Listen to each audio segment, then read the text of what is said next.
Is Christianity a white man's religion? Hello and welcome to the African Joe channel. Please subscribe and hit that like button.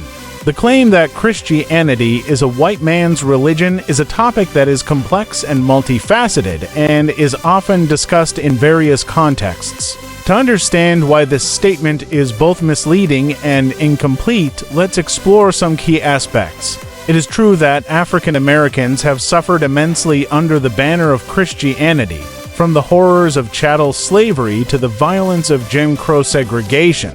However, it is essential to recognize that Christianity itself is not inherently oppressive.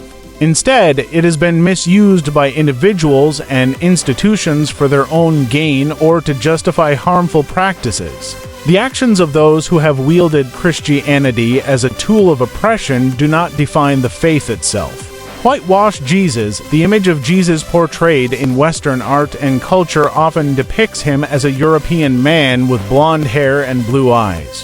Historical evidence suggests that Jesus, born in the Middle East, likely had a different appearance. The misrepresentation of Jesus does not invalidate the core message of Christianity, which transcends racial and cultural boundaries. Lingering apathy toward racial justice, some churches have been slow to address racial justice issues, leading to skepticism about Christianity's relevance for marginalized communities.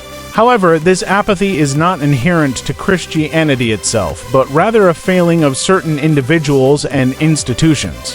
Many Christians actively work toward justice, reconciliation, and dismantling racial disparities.